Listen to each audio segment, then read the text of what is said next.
Good morning and welcome. It's Corporate Governance Platform brought to you by the Institute of Chartered Secretaries and Administrators of Nigeria, ICSAN. I am Funmi Omoburiwo. Let me quickly remind you that ICSAN is a leading recognized professional body in Nigeria that is dedicated to enhancing the status and practice of corporate governance and public administration. Today on the program, we want to look at committee system and delegation of responsibilities by the board. Join us. Our guest is Mr. DIRAN FALORE, FCIS, past chairman, ABUJA chapter of ICSAN, is also managing partner, Integral Legal Practice. Good morning, Mr. FALORE. Good morning. Thank you for having me. Thank you for joining us on the program. Also with me here is Mr. Kayode Ketefe, FCIS, Head of Research, ICSAN. Good morning, Mr. Ketefe. Good morning, Funmi. Good morning to you, our guest, Mr. DIRAN FALORE, FCIS, and good morning to you, all our listeners. All right. We're going to take this message and we'll be right back. The world is constantly evolving into a knowledge-based economy where skills and competencies constitute the lifeblood of public and corporate governance. You therefore need to empower yourself to fit into this new world by gaining basic knowledge and improving your skill set in the governance-focused disciplines. That is why every aspiring as well as practicing professional in governance field needs ICSAN. ICSAN. What is ICSAN? ICSAN is a leading statutorily established professional body dedicated to enhancing the status and practice of corporate governance and public administration. ICSAN members are trained as chartered secretaries and administrators. Who are chartered secretaries and administrators? Chartered secretaries are high-ranking governance professionals with a broad base of skills, unique amongst other professions. They are trained in law, finance, accounting, administration, strategy development, and corporate governance. In today's world, chartered secretaries and administrators discharge a wide range of duties and responsibilities, including functioning as chairmen of companies, executive directors, non-executive directors, company secretaries, risk managers, compliance managers, board evaluators, and corporate governance evaluators. That is interesting. How then do I become a chartered secretary and administrator? Good. Go to the Institute's website, www.icsan.org. You can also visit the National Secretariat of ICSAN at Plot 6, Elephant Cement Way, Alausa, Ikeja, Lagos, to get full information on how to become members. ICSAN, the hub of governance professionals. All right, so corporate governance platform right here. And we're looking at committee system and delegation of responsibilities by the board. All right, Mr. FALORE, let's look at what are the committees that are traditionally recognized in corporate governance parlance as board committees?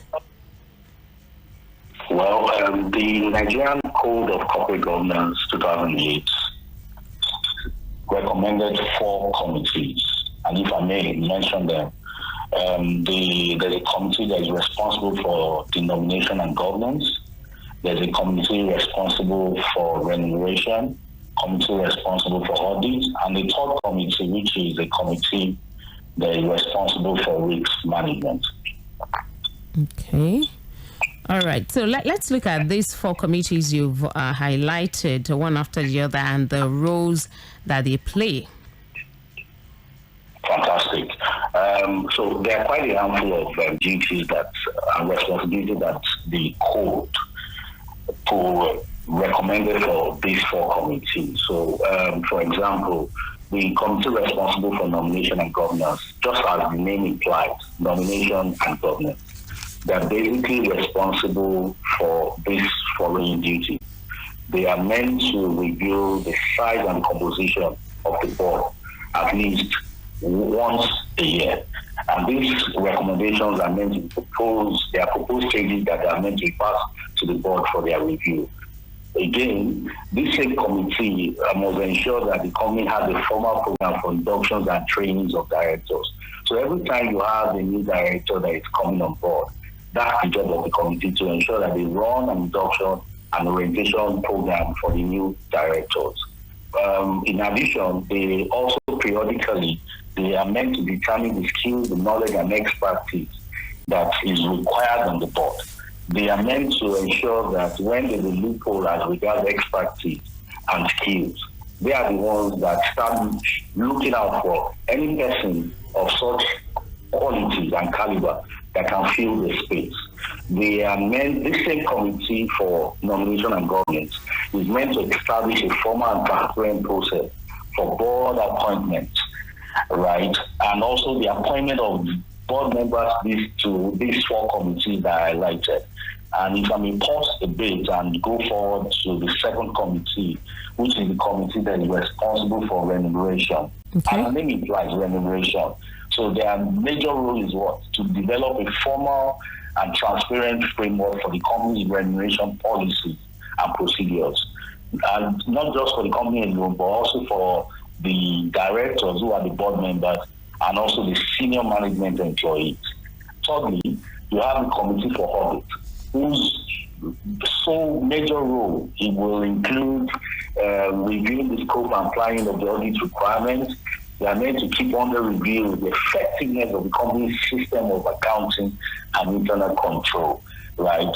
And they are the ones that will ensure that both the whistleblowing policy, as you all know, that every company is meant to have lots of policies, and part of those policies is the whistleblowing. So the work of this committee is to ensure that they have an adequate whistleblowing policy and procedure for anybody that wants to make any reports concerning the operations of that committee. There are quite a handful of them, but because of time, I'm trying to quickly speak to the major responsibility of this committee. Yes. If I may go to the third one, or let me just add on that same audit committee, Okay. They also meant to review the independence of the external auditors, right, which is a very key role for any corporate entity. Then on the fourth one, which is the committee for risk management, similarly to what I said earlier, as the name implies, risk management. So they are basically meant to set up the framework for risk management in an organization, ensure that the company can envisage a risk, control it, manage it, and ensure that it does not affect the operations of the company. All right, great. Now, moving on, the code stipulates independent non-executive directors as integral members of all these committees. Why do you think this is required?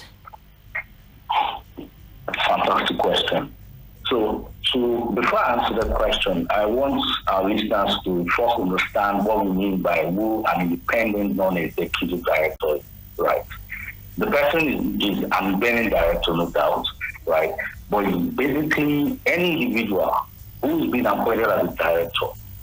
But primarily, that person does not have any material or pecuniary relationship with the company or any related person in that company. That means that whoever is appointed as an independent non-executive director, he is expected to provide an independent oversight to the company. His perception, his judgment about the company is meant to be independent and unimpaired by any relationship with anybody in that company. So to answer your question, why should a company appoint an independent non-executive director? Firstly, it's a regulatory recommendation of the National Code of Corporate Governance, right?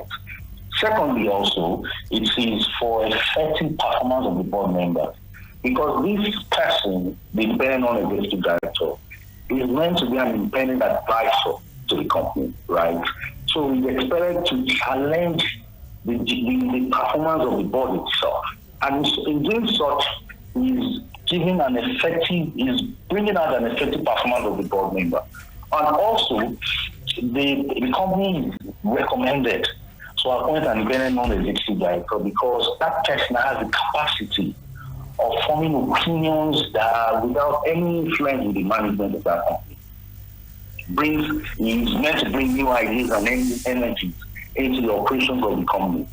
So if you look at all the things I've said now, those are qualities that an independent non-executive director possesses. that any organization should actually embrace. All right. Now, why do you think the code states that the chairman of the company should not head any of these committees? It is simply to ensure that you are avoiding any conflict of interest, right? The chairman is the chairman of the company. He heads the board of directors as well. And the best way to run that the code has recommended, or the best the code has recommended, or one of the best the code has, is to ensure that the chairman of that company is not heading any of the committee. And the answer is simple. It is to ensure that there is transparency of the committee. The committees are able to do their responsibility without any undue play on the part of the chairman, right? And also, it's a way of promoting the separation of powers in the board structure itself, to ensure that the head of the board, which is the chairman, is not enforcing or imposing his will in the minds of the members of each of these committees, right? Okay. Now, in what ways do board committees contribute to corporate governance? The list is endless, I must say. Okay. But because of the confines of limited time, I would just describe just about 3 of them. So, for example, the board committee, they always ensure more efficiency in the distribution, in the division of obligations, right, of the company itself. They help to review the performance of the board. They ensure that there's transparency in the management of the affairs of the company. Because let's not forget that the board that will be making reference to are the ones running and managing the affairs of the company. And the board committee are meant to give a support, contribute their skills, their expertise to the running of the organization. And that's one of the critical contribution of the board committees to the operation of the company. No. All right. Because of time constraints, Mr. FALORE, I guess I have to let you go here, but we'll have a part 2 of this same topic next week. That's talking about the committee system and delegation of responsibilities by the board. Thank you so much, Mr. DIRAN FALORE, FCIS, past chairman, Abuja chapter of ICSAN, managing partner, Integral Legal Practice. Thank you for joining us on the program. Thank you again. Okay, all right. Mr. Ketefe, I understand we have some announcements. You want to go ahead now? Thank you very much, Fumi. The announcement we have for you today is on ICSAN 2022 Governance Practitioners Day, which is holding tomorrow in Port Harcourt, Rivers State. This is to inform all ICSAN members, governance practitioners, aspiring professionals in the area of insolvency practice, and interested members of the public generally, that the 2022 ICSAN Governance Practitioners Day is holding tomorrow, Thursday, August 4th, 2022 in Port Harcourt, Rivers State. The theme of this program is Insolvency Practice, Tips and Insight for New Practitioners. The theme once again is Insolvency Practice, Tips and Insight for New Practitioners. Time is 11 a.m. prompt. The event is going to be held by hybrid method, which means participants can attend at the physical venue, while others can also join from wherever they are in any part of the world. The venue for physical participation is Swiss Spirit Hotel and Suite, number 79, Stadium Road, Port Harcourt, Rivers State. At this event, there will be discussion around insolvency practice in Nigeria and how professionals can get into that practice area. The discussion will also delve into the new regime of insolvency practice and business recovery under the Companies and Allied Matters Act 2020 and the provisions of the newly issued Insolvency Regulations 2022. The schedule of participation fee is as follows. For physical participants, 15,000 naira. Virtual participants, 12,000 naira. Non-members, 20,000 naira. The chairman of the occasion is Dr. T.C. Osanakpo, Senior Advocate of Nigeria. The special guest of honor is the Deputy General Manager, Nigerian Content Total Energies Companies in Nigeria, Mr. Cyprian Mbesi Ojum. MCPISMN. The keynote speaker is the company secretary, Freezing Healthcare PLC, Mr. Yomi Adebanjo, FCIS, while the distinguished discussant is an associate professor and head of department, Faculty of Law, Rivers State University, Dr. Chidi Alide.